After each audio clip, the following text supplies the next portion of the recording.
Pode dizer o seu nome? Maria Sebastião Dantes.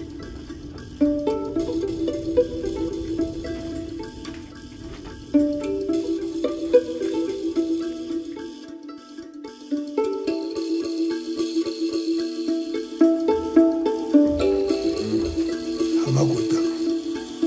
Ah, não. Harimbueta. Harimbuena. Harimbueta. Ah, na aldeia Mbueta. Nasci na aldeia Mbueta.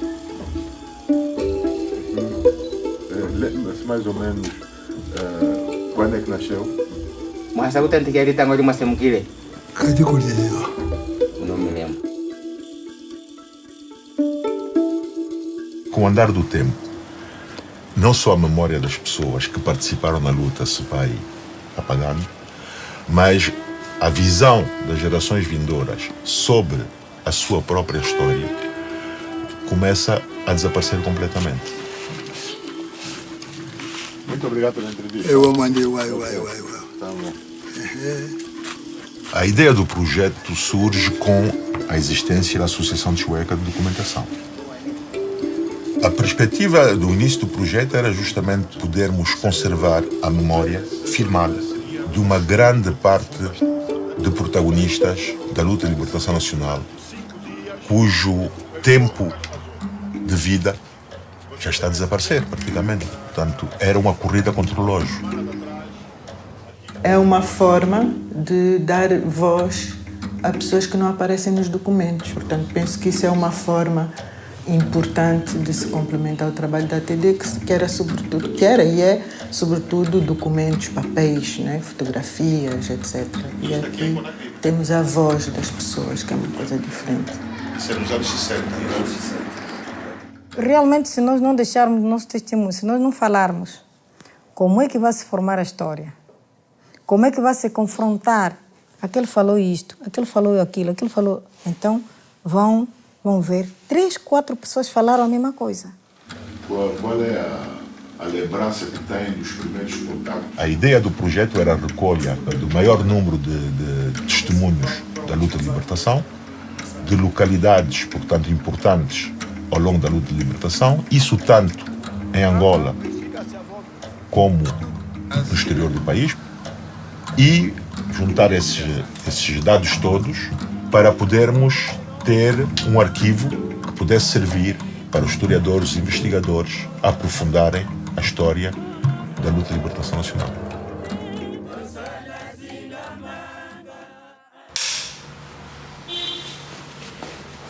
Boa tarde, doutora Maria do Carmo Medina. Muito obrigada. Muito obrigado eu por estar junto de mim. Foi muito interessante ver que alguns desses mais velhos manifestaram uma grande abertura a participar e a dar o seu testemunho, porque tinham a noção da urgência de falar. Tinham a noção de que, tristemente, não havia muita gente que os quisesse ouvir.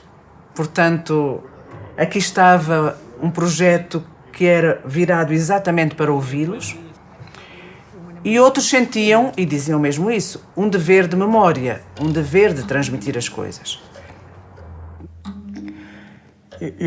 O que eu sinto é que há pouca matéria, além de haver pouca matéria da memória da nossa luta, também há pouco empenho do próprio país. Por isso que não há memória da nossa luta na sociedade angolana. Quer dizer, a sociedade angolana desconhece. Aqui era a recartação de armamentos. Aqui. Há 15 anos atrás, provavelmente não teríamos tido o resultado que tivemos agora. As pessoas estariam muito mais fechadas, muito mais desconfiadas. A situação que nós vivemos, a situação política que vive Angola atualmente, ajuda a que haja uma maior abertura. É um projeto que insiste na abrangência. É uma palavra-chave desse projeto, a abrangência. O que quer dizer que quer ouvir e quer registar vozes de vários meios, de várias origens, de várias filiações partidárias ou religiosas, e isso também lhe dá uma dimensão interessante e uma dimensão importante. Não é um projeto limitado a um certo grupo de pessoas, é um projeto muito abrangente.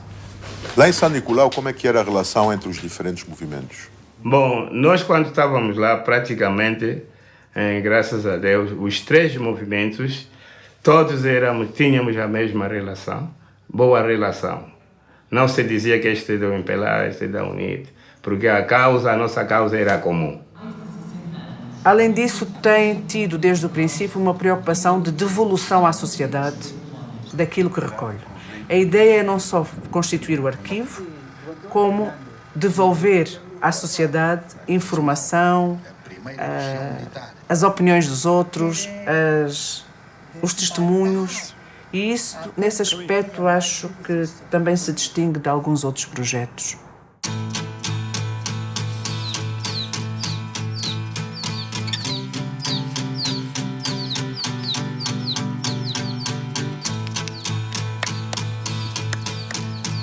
Tá? Bolo 384, sem nata e...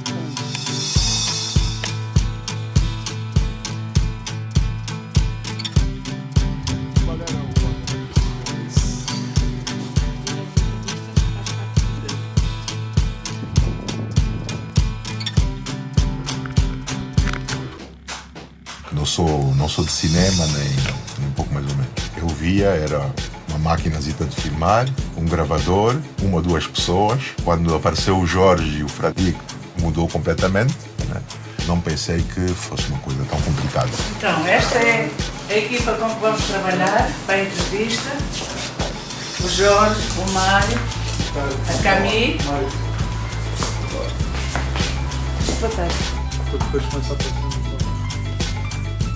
Bom, eu tinha participado com o Mário numa curta-metragem e o Paulo soube disso e contactou-nos a perguntar como é que ele poderia desenvolver um projeto deste tipo. Dissemos que não só queríamos dar umas dicas, mas como gostaríamos de participar, que era algo que teríamos interesse, e a partir daí começamos a fazer pouco a pouco e a construindo o projeto. O projeto tinha 2 objetivos: ter um arquivo audiovisual de todas as pessoas que a gente entrevistou e que participaram na luta de libertação, e o outro é ter um documentário sobre o mesmo tema para servir de exemplo do que é que se pode fazer com esse arquivo audiovisual.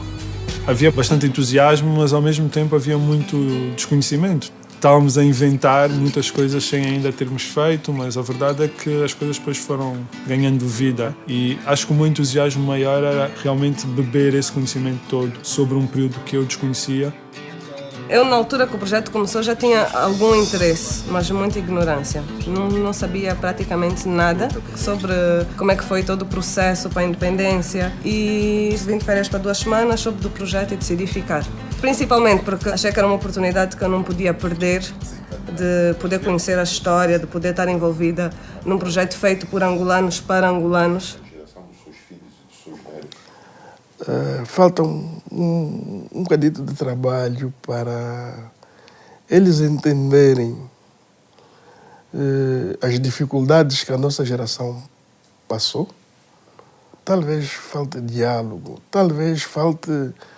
Há qualquer coisa que eu vejo que falta, porque só quem viveu as atrocidades do colonialismo português tem mais ou menos noção de que o colonialismo tinha que cair. A investigação começou há muito tempo. Não só em várias bibliografia já publicada, como nos documentos que existem. Como também já tínhamos feito um levantamento de alguns dos protagonistas que era necessário entrevistar. E em função disso que vai depois surgir a ideia, bom, agora é preciso implementar essa ideia, né?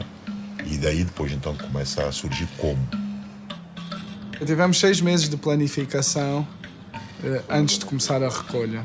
E isso implicou compra de equipamento audiovisual, definição dos trajetos, definição da metodologia de trabalho, definição do momento em que vamos fazer as viagens e onde é que nos vamos focar, quais os critérios de pessoas que queremos entrevistar. As entrevistas passam por um processo de conversões em diferentes formatos e principalmente por backups em diferentes drives para garantir que não se perde a informação caso uma drive estrague. Tivemos que criar ao mesmo tempo um sistema para encontrar entrevistas facilmente e tudo isso foi criado bases de dados, com códigos para cada entrevistado, códigos para o nome de cada drive para tornar mais fácil a busca da informação. As entrevistas todas que são feitas não em viagem, ou seja, na TD ou em Luanda, a equipa normalmente é eu, Jorge Cohen e Camille Lara, né? A Camille na parte das filmagens, comigo, que normalmente são 2 câmaras, e o Jorge a gravação. Quando vamos fazer viagens, temos sempre o Paim, que é o nosso condutor normalmente nas viagens para o interior de Angola, mais uma pessoa para gravar making-of e ajudar com uma terceira câmara. E para além disso também temos uma pessoa para a logística, que é para ajudar também nos aspectos de produção da viagem. Portanto, a equipa aumenta e diminui dependendo da altura do projeto. Eu acho que uma das vantagens desse projeto é o facto de, com a geração 80, a ATD ter conseguido a associação com um grupo de profissionais do audiovisual. Portanto, neste projeto e nesta equipa, cada pessoa que entra, seja eu como historiadora, seja o Paulo Lara como diretor do projeto, seja a geração 80 como produtora, com as diversas competências, é essa competência de cada um que permite que o projeto tenha, desde o início, um caráter profissional que acho que não é muito comum ver em Angola.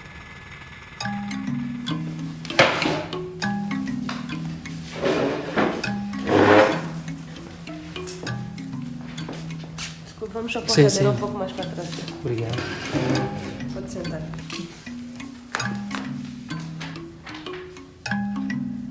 Rolo 274, cena A, take 1. Olá, Cacassa. Muito obrigado por dar essa oportunidade. Sim. Vou pedir para dizer o seu nome completo, sim, a data de nascimento e o local onde nasceu. Eu sou Avelino Macavula Pacassa. Tivemos formas diferentes da realização das entrevistas. Uma era, quando conhecíamos a biografia da pessoa, era fácil porque sabíamos qual era o trajeto, onde é que ele esteve dentro, no quadro daqueles momentos históricos que nós queríamos aprofundar. Portanto, íamos diretamente ao objetivo da nossa entrevista. Mas muitos dos entrevistados tínhamos que começar por ouvir a sua história de vida e, em função da sua história de vida, aprofundarmos. A pesquisa para cada entrevista era, sobretudo inicialmente, uma pesquisa bastante profunda, a partir da bibliografia que já existia e a partir de conversas anteriores. Era preciso cruzar o máximo de informações para depois preparar uma entrevista que focasse os momentos mais significativos em que cada um teria participado. E depois esse grupo entrou no autocarro. Fomos para o autocarro. Depois da saída da cadeia. Grande parte das entrevistas são feitas em Luanda, mas o facto das entrevistas serem feitas em Luanda não significa que são relacionadas com a luta em Luanda. São pessoas que estiveram em todo o país, mas que, pelo que sabemos e por uma questão de até dimensão e de concentração, acabaram por estar em Luanda. Obrigado, Capitão. Por isso nós não podíamos fazer um trabalho que se limitasse a uma única província onde houve luta de libertação. Nós tínhamos que ver, portanto, a maior parte das províncias onde houve, de facto, luta. Tínhamos que ser o mais abrangente possível, porque senão não valia a pena fazer esse trabalho. Dentro do projeto fui incumbido a responsabilidade de cuidar da técnica auto, que são as viaturas. Não foi fácil, porque o nosso trabalho era um trabalho de firmeza e profundidade nas comunas e nas aldeias, áreas de difícil acesso.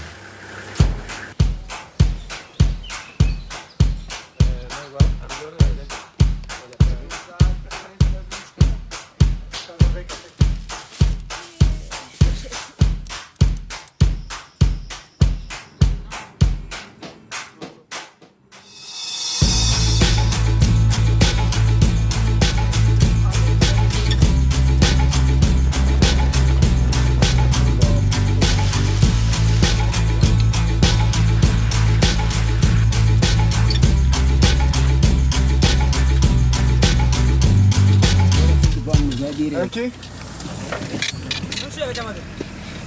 Aqui tá bom. Nós, antes de fazermos uma viagem, tínhamos um pré-contacto com alguém lá que organiza as biografias, identifica as pessoas, localiza os locais e depois permite que, quando chegamos ao terreno, já temos um contacto facilitado.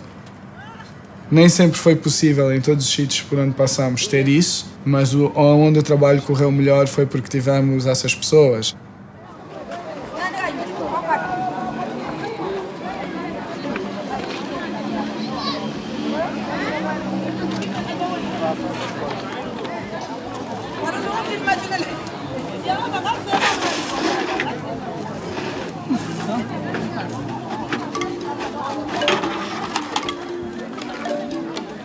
A primeira região que queríamos trabalhar foi no Bengo. E decidiu-se trabalharmos no Bengo por uma questão de proximidade com Luanda e nós podermos testar. Podemos testar como é que funcionaria a recolha. Felizmente foi a das viagens que correu melhor. E vamos, portanto, ver como é que está organizada aqui a área com alguns dos combatentes que estiveram aqui durante a luta de libertação. Foi decisivo ter à frente deste projeto o Paulo Lara, filho de combatente e ele próprio participante na luta. Isso facilitou muito o contacto com antigos combatentes. Aqui onde nós estamos é no Albano, que é onde nasceu um Galama. Acho que a questão da forma como cada um reage quando está a dar o seu testemunho é muito variável. Portanto, para algumas pessoas pode ser um alívio, para outras pode ser o reviver de traumas. Nunca podes ter a certeza de se a pessoa ficou mais aliviada ou, pelo contrário, se vai ter pesadelos de noite. Mas isso é inevitável num trabalho de memória. As duas coisas podem acontecer.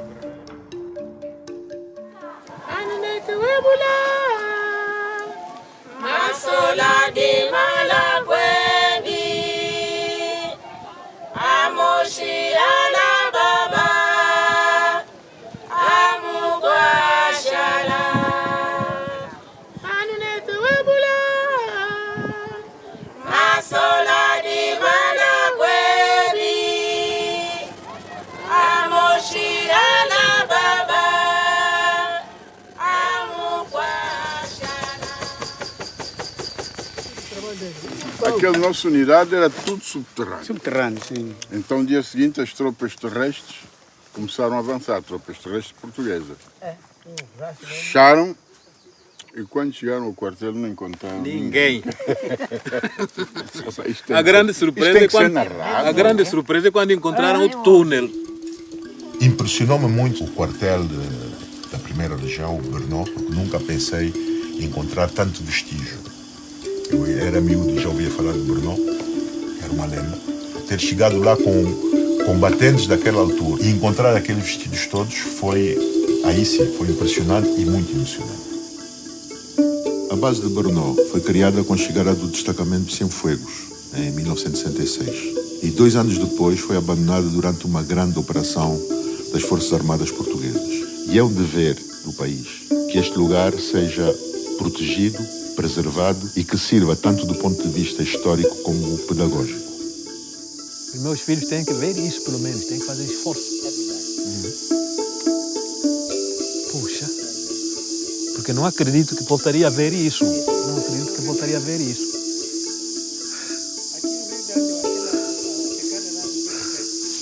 Portanto, é com bastante alegria e emoção que uma pessoa volta a ver isso. Os outros morreram, os outros vivem. Infelizmente é a guerra. Opa, fizeste um trabalho muito bom. Força.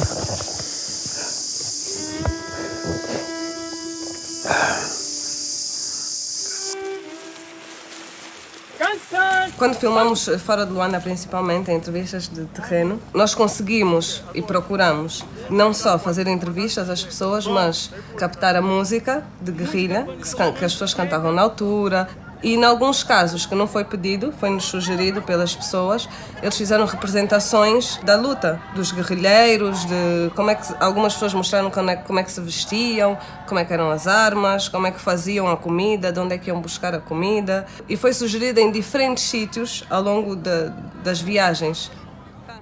O que acontece com os teatros é que são em localidades que normalmente eles não têm registro em vídeo, não têm o registro em áudio. É tudo feito muito na base da oralidade e desses teatros. Eu não acho, por exemplo, que os teatros são feitos só quando a gente está lá. Ou seja, eu acho que os teatros já foram feitos, se calhar, em outras ocasiões da vida deles ou no seu dia-a-dia, né? Então, vem também de um hábito de se fazer o teatro para se contar a história e as suas próprias memórias. E realmente torna-se interessante quando esse próprio teatro é filmado.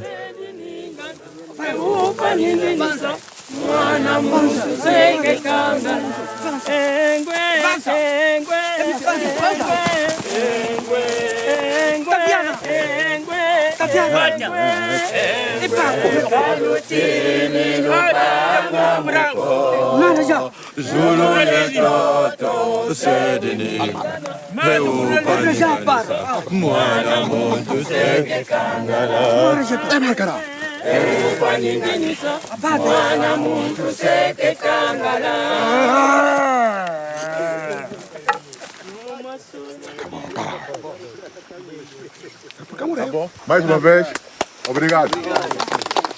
Ok, mais velho, muito obrigado. Bom, então, como eu disse naquela hora, é que o ponto de partida foi naquela pedra do culo. Bom, com a necessidade de albergar muita gente, foi assim que pensamos passar por essa pedra do Ndimba Zumbo e mais afastado também da aldeia, porque na altura havia muita frequência dos carros dos portugueses por causa nessa picada mesmo. Depois também trabalhamos no sul, no Namibe e em Malange. Já foram assim viagens um bocado maiores. Já estamos a trabalhar há 2 anos. Aquela que me veio ali. Já tivemos a trabalhar em outras províncias. Aquela que a Chimbonga já como quase uma cota. E agora chegou a altura de também trabalharmos na província de Malange. Que bicho lá que tanga que aquela tumbonga de cota e Xanambonga é Malange. A Cotonang, depois da revolta, começou a pagar melhor ou era tudo igual? Começou a pagar 15 kwanza. Kwanza não. Naquele tempo não havia kwanza. Não, escudo. Havia escudo. E antes quanto é que estavam a ganhar? Quanto? Antes. Ganhavam quanto? Também era 15? Era mesmo 15. Depois da revolta, não aumentaram o salário? Não aumentaram o salário. Já tivemos já nas pernas dele, nos perguntaram como é que vocês fizeram. Cuidado, trabalha, nós aceitamos que vamos trabalhar. Vamos trabalhar, assim que nós morreu, vamos trabalhar a estrada, vamos trabalhar o algodão, vamos emprestar a campanha no Marimba. A importância de fazer as filmagens dos lugares históricos tem aspectos diferentes. Quando um lugar era simplesmente desconhecido ou quando está na memória das pessoas, mas ninguém foi lá filmar, e ir lá filmar é importante. Mas há um outro problema com os lugares históricos em Angola. É que muitos lugares históricos, de facto, depois têm memórias sobrepostas. Um exemplo bastante impressionante de como as memórias se sobrepõem porque os lugares depois têm destinos diferentes é o caso de São Nicolau. Foi muito importante para nós conseguirmos ir filmar um lugar que é tão emblemático dos campos prisionais de Angola. O que aconteceu foi que nós, a seguir à independência, não mudamos o caráter das prisões. Continuaram a ser prisões. Ao contrário de outros países que tiveram a preocupação de transformar os campos de prisioneiros em outras instituições, nós, por razões várias, não fizemos isso. A cadeia de São Paulo continua a ser a cadeia de São Paulo, o campo de São Nicolau continua a ser o campo de São Nicolau. Então foi importante também que se recuperasse uma memória que está por baixo das outras, que está escondida pelas outras, para que São Nicolau não seja, para os angolanos no futuro, apenas mais uma prisão que há em Angola, mas que se lembrem do campo que foi no tempo da repressão colonial. Essa, a última lá era do Coelho da Cruz, a casa do Lote. Você morava aqui, o Lote, aqui nesta fila mesmo, aqui, nesta casa aqui. Esta aqui. Uau, esse aqui. Está tudo alterado. Você morava aqui morava o Coelho da Cruz, o Gabriel, Mateus, Miguel. Os cabo-verdianos ficavam também ali. Cabo-verdianos era na caserna. Então aqui estavam os mais antigos. Sim, os mais antigos. Tínhamos previsto em 2012 fazer uma grande viagem pelo leste de Angola, mas acabamos por adiar para o ano seguinte, que em 2012 houve as eleições. Então nós não queríamos misturar esses dois assuntos. Para as pessoas aí é muita sensibilidade política. Então acabamos por fazer as viagens internacionais antes e só depois é que acabamos por fazer a grande viagem pelo leste.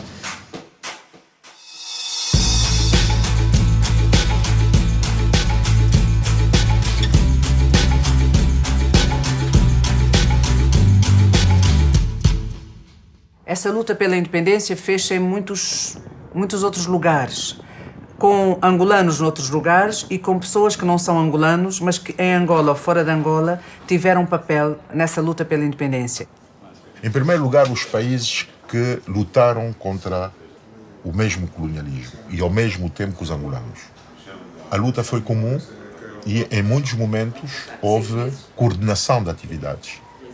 Ou seja, que os líderes que estavam a lutar nesses países muitas vezes juntavam-se para determinar estratégias comuns, não só na luta nos países, como na luta diplomática. Era fundamental conseguir apanhar essa dimensão internacional e conseguimos, em alguns casos, entrevistas muito especiais e com algumas pessoas que também já desapareceram hoje. Enfim, tudo isso que nos tem unido durante todo esse tempo, da luta de libertação nacional, depois a afirmação dos nossos países e por aí fora, tudo isso deve permanecer e desenvolver-se mais ainda.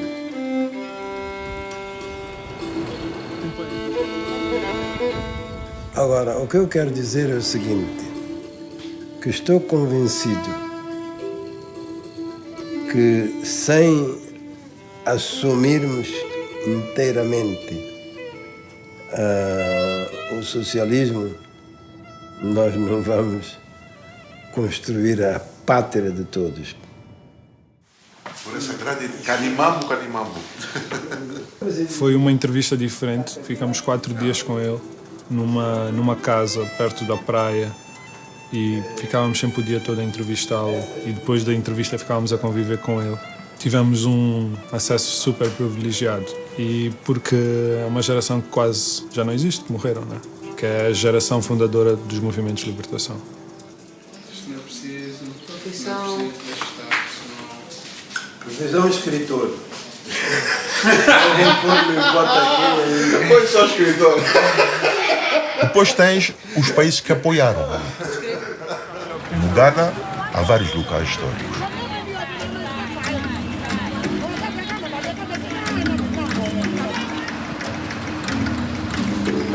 Can you explain where we are in this moment? We are at Kukubimli. The landlord, the house owner is one Mr. Lomeme, Mr. Hong. And when Roberto wants a place, I rent this place for him. O Homem Cromwell criou um campo secreto onde havia alguns soviéticos que davam treino militar e é onde um dos movimentos, o MPLA, seguiu o primeiro grupo de guerrilheiros que teve um treino militar no exterior. E que, infelizmente, atualmente não existe mais o local porque fizeram uma barragem de água ao lado e o local foi submergido pela água. When heading towards Mancron, they will stop at a school compound and they will rest for a while and then they board their vehicle.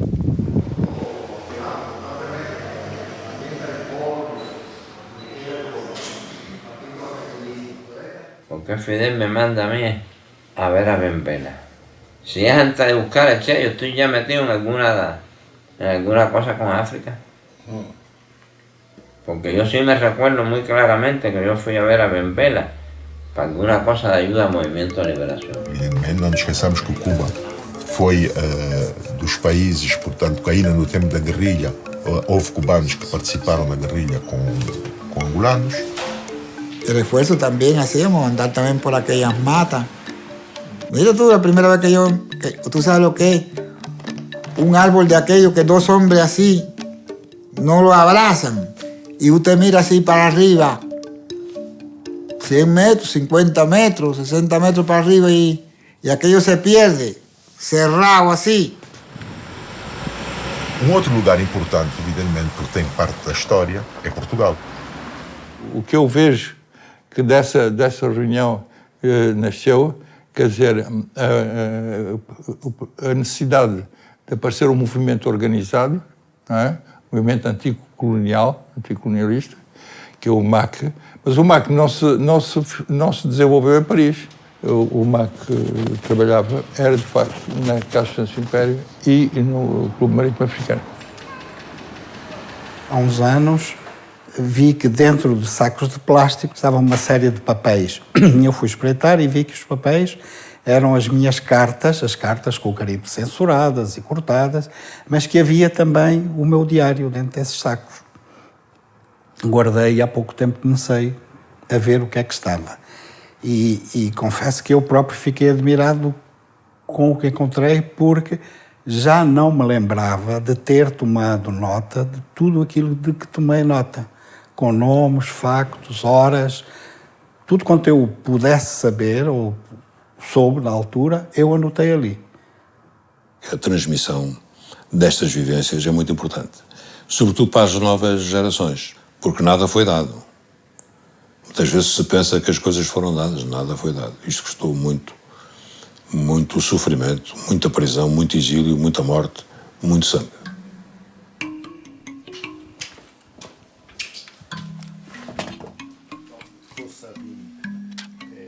Nós tivemos sempre a preocupação de reunir o mais possível fotos, documentos, vídeos, filmes referentes a este período. Aí também conseguimos uma receptividade muito grande das pessoas que foram entrevistadas e que nos cederam as fotos, ou pelo menos a reprodução, a possibilidade de reproduzir essas fotos, documentos e muitas outras coisas.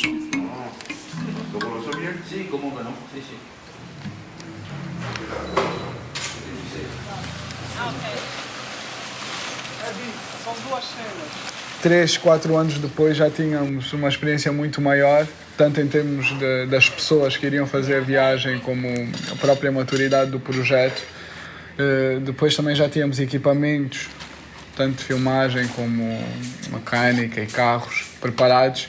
Já havia uma outra condição, outras condições para se fazer uma viagem de 3 meses, 90 dias. Tudo seguido, porque uma vez estando no leste, não compensa nem faz sentido voltar para trás.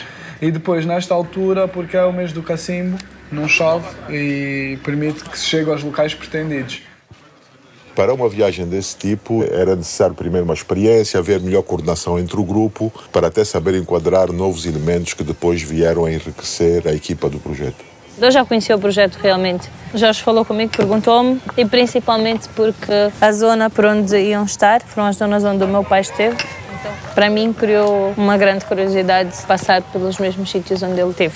Esta viagem foi muito diferente na minha vida. Nunca fiz uma viagem idêntica de 90 dias, porque aprendi, mesmo em termos políticos, aprendi a ouvir também. Aprendi mais a ouvir do que falar. Conseguimos nos juntar e fazermos uma equipa com coesão. Sabíamos que iríamos encontrar dificuldades no terreno, mas que tínhamos que conseguir. Nós nos ajudávamos. Nem todo mundo se agarrava só a uma só função. Alô, não aproxime muito a nós.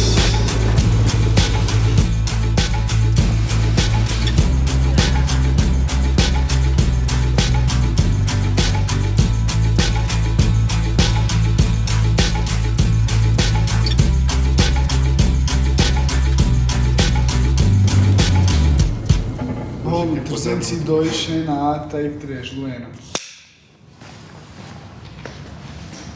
Ok, portanto estamos a falar com os povos que retiraram-se da comuna, do Mulher para as matas. Estamos em 1967. Então, 67, Nós fomos aderir à guerrilha. Tivemos o apoio dos antigos combatentes, muitas vezes, a gente dava-lhes alguns nomes, eles estabeleciam contacto com essa pessoa. Davam-nos muitas vezes também conhecer as suas biografias. Mas o que acontecia é que quando a gente dava a entrevista, de repente essa pessoa falava-nos de um outro protagonista que teve um papel importante e que estava aí. Então, imediatamente, evidentemente, era aproveitarmos para localizarmos essa pessoa e fazermos logo a entrevista aí. Ok. A nós planificamos aqui. Com ele, né? Okay. A tarde toda com ele. Portanto, se aqui não der, ele que diga se... Veja, no mínimo com ele seriam 3 horas. Mínimo de tempo. O ideal seria 4 horas. Depois, eventualmente, como nós vamos voltar ao Luena, vamos recolher muita informação agora na periferia. Seguramente vamos ter perguntas a fazer quando regressarmos. Okay. Então, quando regressarmos, eventualmente, podemos falar com ele para completarmos alguns outros aspectos. Exatamente. Saurimo, rolo 263, cena A, take 1. Ya José lhe agachitulia, lhe aguimba, lhe aguimba. Eu estava a pensar que falava em português. Agora sim, vamos precisar de alguém para traduzir. Em português eu chego em Hanjak. Então vamos esperar um bocadinho. Para a gente ver se arranja alguém para fazer a tradução. Quando tínhamos outras línguas, utilizávamos um tradutor. Obviamente que passas a ter um intermediário, dificulta o acesso direto. Je suis yanga gandika ushula yeshwetwa je suis maya jornalista wayile Capiaça. Até quando foi o jornalista Capiaça, o antigo, era muito tarde, ela já estava lá. O filme nego soviético. Saiu do soviético. Quem era esse jornalista? O jornalista não era o Capiaça, o jornalista como não? É? O jornalista não era Capiaça. O filme nego soviético. E vinha da União Soviética. Quando se entrevista pessoas, fundamentalmente pessoas do interior do país, em português, nem sempre aquilo que eles exprimem em português coincide com aquilo que eles gostariam de exprimir. Portanto, creio que o facto de se exprimir na língua nacional permite maior à vontade da pessoa que está a ser entrevistada e talvez a forma de transmitir melhor aquilo que ele pretende. Pode começar. Começa. Início. Kutumina. Atenção, para todos. Firmem. Sim, hop. Papa Ninono, Geti Mulire, Yetubana Venuga Muembela. Papa Salenu, Papa ni Mama Salenu, Papa Salenu, Lucachete Salazale, Papa Salenu, Papa ni Mama Salenu, Todo Salenu, Lucachete Salazale. Quem vai atacar quem? Esse guerreiro. O guerreiro é que vamos atacar? Assim ele começou. E já estão em prontidão vocês? Já. Viva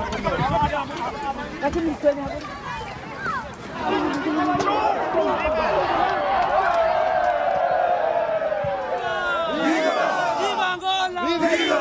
Viva Empena! Viva! A vitória! A vitória!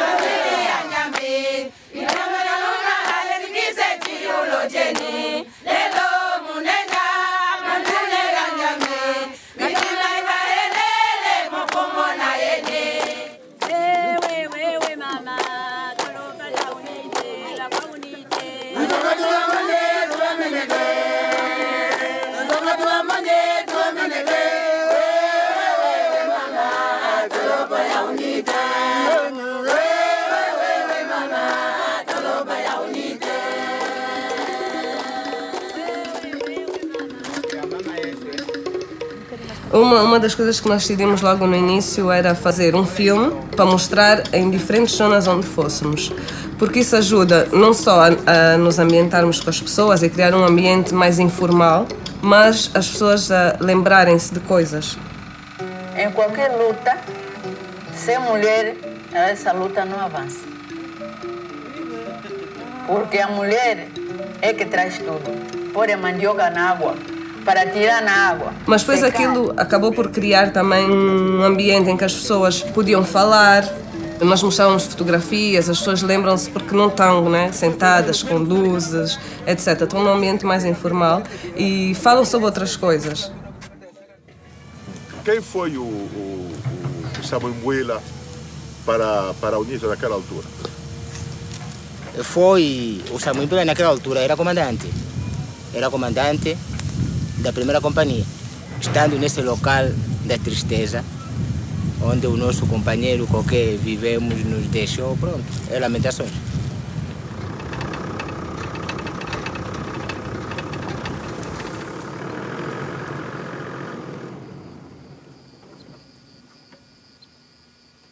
Tínhamos muito pouco tempo em cada sítio e o tempo nunca é suficiente. Às vezes fazias 10 horas de entrevistas num dia. Então, obviamente que tu, quando tens esse tipo de entrevistas, tu não vais chegar à essência de cada uma das pessoas. Vais explorar aspectos específicos, vais tentar abordar temas que depois façam sentido em conjunto.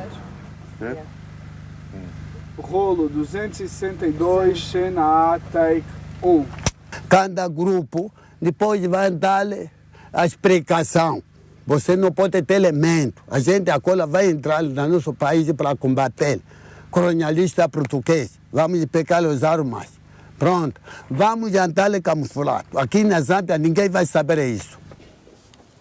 Sim, sim.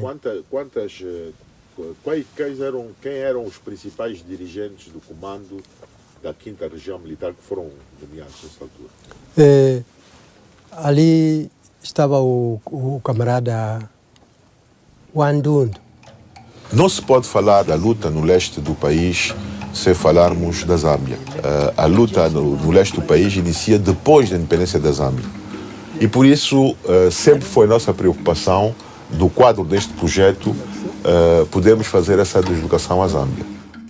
We agreed would set up positions for training freedom fighters on Tanganyika soil.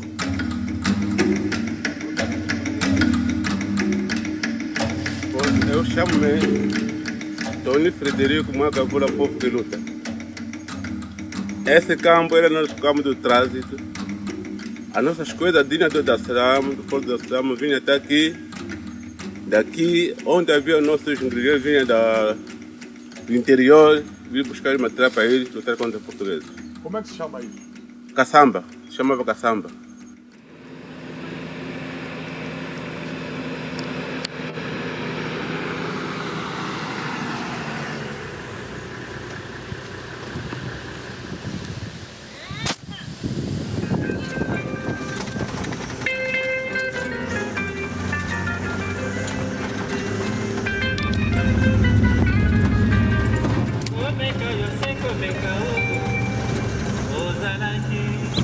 Tem que tombar esses ferros, tem que deitar. Dá umas porradas para frente esses tubos, senão vamos ter problema dos pneus. Deitar os gajos conforme está estes. Daí. Filma aí.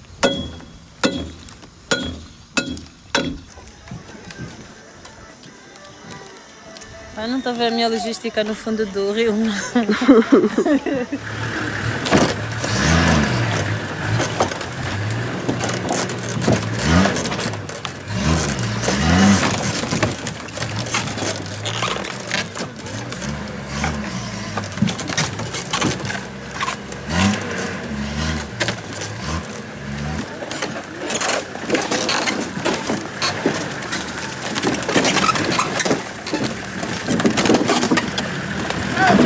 O grande percurso que nós fizemos dos 90 dias, a nível dos carros, nós já prevíamos estas situações, piores até, mas conseguimos superar todas as calamidades que apareceram da parte mecânica. Acabamos por ter um carro que teve que regressar, portanto, rebocado para Luanda, enquanto que nós ainda continuamos a trabalhar na província do Kwazulu Sul. A 35 quilômetros do Alcunga, o Morro do Tongo. Não é? Aí onde estavam, o sul-africano tinha o seu forte, que tinham ocupado o Morro do Tongo, não é? Chegaram aí antes das forças cubanas e as nossas forças não conseguiram conter a ofensiva deles, né? Então, é claro, foi preciso destruir a ponte do Rinha, que também já tivemos a oportunidade de ver. Um aspecto interessante de observar, porque em relação à maior parte das filmagens eu fui observadora, não fui participante, foi o empenho da equipa toda no trabalho. Eu lembro-me, por exemplo, da viagem de 3 meses que eles fizeram nas regiões do leste e centro de Angola. E a forma como todos reagiram muito bem a esse tipo de trabalho me parece uma questão importante. Acho que toda esta equipa de urbanos que se viu em montanhas e chanas e a atravessar rios de canoa e outras coisas, certamente foi uma experiência exigente do ponto de vista físico e que com certeza lhes trouxe também alguma satisfação.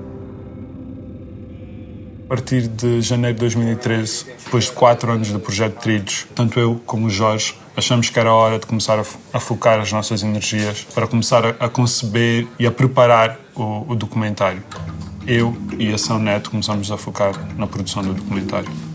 A opção pelo documentário faz parte da obrigação de devolver, de certa forma, à sociedade angolana aquilo que dela estamos a retirar. É preciso que este trabalho sirva para alguma coisa. E por muito importante que seja um arquivo para o futuro, nós queremos que este trabalho sirva para alguma coisa agora, no presente. Realmente, só com os testemunhos e as imagens que a gente já pôs, já se consegue perceber qual é a ideia que a gente quer passar do documentário, né? E, portanto, o que vai efetivamente marcar para todos nós, mais do que os arquivos, será, de facto, o documentário. Esse será o marco do projeto. E, por isso, aquela ideia inicial do documentário, quando eu comecei a pensar nisso, em 2009, mudou completamente. Sobretudo do convívio, portanto, com a geração 80, né? Tivemos uma grande vantagem é que estarmos a partir de um projeto já existente, em que já tínhamos uma equipa formada, o que permitiu produzirmos este documentário. Agora, se enquanto estivemos a falar do projeto, podemos dizer que esta equipa base fez praticamente o projeto todo, para o documentário não, porque há serviços específicos que nós não conseguimos encontrar em Angola. Foi dessa forma que acabamos por trabalhar com a The Features, uma empresa bastante pequena também, mas muito, muito empenhados. Obviamente que esse documentário iria assentar nessa recolha que nós teríamos feito. E quando se começa a decidir mais concretamente o que é que vai ser o documentário, não queríamos fazer uma série, mas sim um filme de 2 horas, e sabendo que tínhamos 1000 horas de entrevista a 700 pessoas, a primeira coisa que se percebe é que a maior parte das coisas vão ficar de fora, porque tu não vais conseguir pôr tudo, nem todas as pessoas, no documentário. E fazer essa seleção, eu acho que é das coisas mais difíceis. Eu acho que o Mário, a São e o Paulo tiveram um papel muito importante nessa seleção do que é que fica e o que é que sai. E eu acho que essa é a parte mais difícil quando tu tens um arquivo tão grande. Mas eu acho que aqui doeu mais cortar assuntos do filme. A nós todos, estás a ver? Porque cortar as narrações, quando já é possível fazer o diálogo com a imagem, não é grande dor. A dor foi, isto não pode entrar, aquilo é demais, aquilo é muita informação. Isso é a versão deles. É muita informação, corta. A historiadora quer pôr sempre informação, nós queremos pôr momentos mais poéticos. Exato. Se calhar não se vai entender, se tu cortas, depois não se vai entender, né? Nós definimos para este documentário claramente um público-alvo de uma geração que já nasceu depois da independência, que não conheceu o sistema colonial e que tem pouca informação sobre aquele passado. Então eu julgo que este documentário terá essa enorme importância.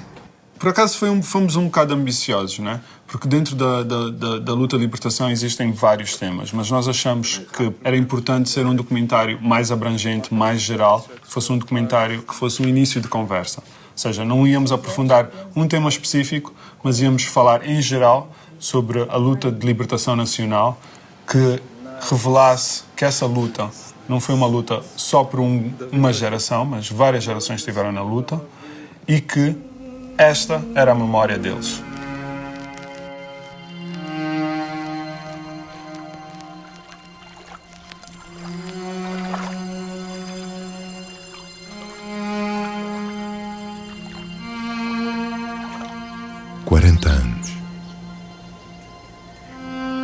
Somos independentes há 40 anos. O que é que isso representa hoje para nós?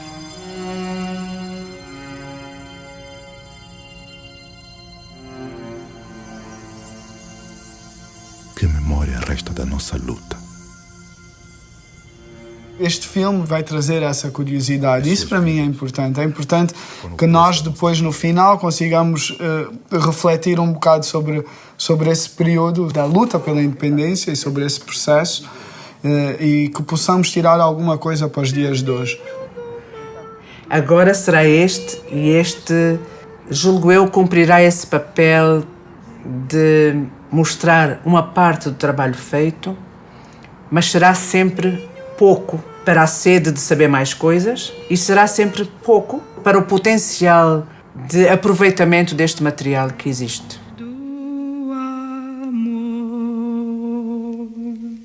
Eu gostaria que depois da data oficial do projeto acabar e as pessoas depois terem acesso ao projeto e terem visto o filme, que aparecesse mais gente que participou e que queira partilhar o seu testemunho e que o projeto não vire só uma coisa com um fim, que continue, que seja uma casa onde tu venhas e dês o teu testemunho, se ainda estiveres vivo e participaste. Portanto, a primeira tarefa da ATD, antes de pôr a público, é garantir que esse material não se perca. Temos que garantir que o armazenamento seja feito nas condições necessárias. Portanto, tudo isso resume-se em poucas palavras, mas na prática é muita coisa. Sobretudo porque implica recursos humanos e dinheiro, e que são duas coisas que a ATD tem dificuldade. Mas, sem dúvida, que o nosso objetivo principal é pôr isso a público. Mas as expectativas de um projeto de recolha são, obviamente, para mim, são sempre as de conseguir constituir um arquivo que chegue mais longe do que nós vamos chegar. Toda a gente morre, toda a gente desaparece. Se tu conseguires constituir um arquivo de memória, um arquivo de testemunhos, e isso puder passar para as gerações seguintes, essa é a grande expectativa que eu tenho com um trabalho destes ou com qualquer trabalho deste tipo. O que eu não esperava é que conseguíssemos chegar tão longe, em termos da quantidade, da diversidade e da qualidade das entrevistas. Essa foi a muito boa surpresa deste projeto. E para mim é bem-vindo esse projeto. Oxalá que esse projeto estende do norte para o sul e do leste, para que amanhã haja os historiadores podem fazer a sua história. Porque se eu perguntar àquele moço que está ali, ou os dois, qual é a história de Angola, talvez não são capazes de me responder. Esse trabalho todo que foi feito, fundamentalmente com a equipa da geração 80, termina. A ideia do projeto, nosso ver, é uma ideia que não termina, que terá sempre continuidade, nem que com outras pessoas, com outras associações. Agora, neste momento, mais do que nunca, porque ainda temos muita gente viva. Por isso, a ideia do projeto vai continuar.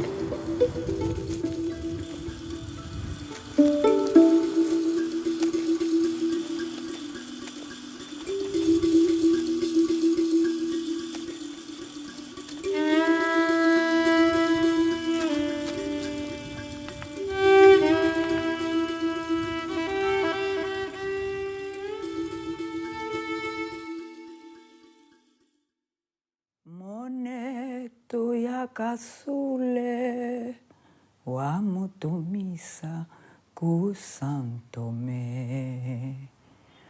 Moneto wa kasule wa mutumisa ku Santome. Omkambo wa Angola Wolelo muzanza awe ituvanga tukondelwe nsi. Omaseye zingudi besala zingamanga awe ituvanga tukondelwe nsi. Anjolela anjolela njolele mondo wetombo empela. Moye mishkada mongoya mongu kayo kawame povu ese ya sala. Iya makangwambulula tatani mama hasala. Mukaya kuli kuhona kate unita. Mukaya kuli mwilu mwa musuku hashi hihakala unita nakashinga kose. Mukaya kuli Vena Yesu ludiamvuvami yo wene ukondwa ngelilu kansira wenyu inankembo wa kewa makanini monekako. Kingila kodingi yo kwa yongole, pangi kana kudita tango, pangi kana kudita tango, nzambi wandala kudilongola. Pangi kingila kodingi yo kwa yongola, pangi kana kudita tango, pangi kana kudita tango.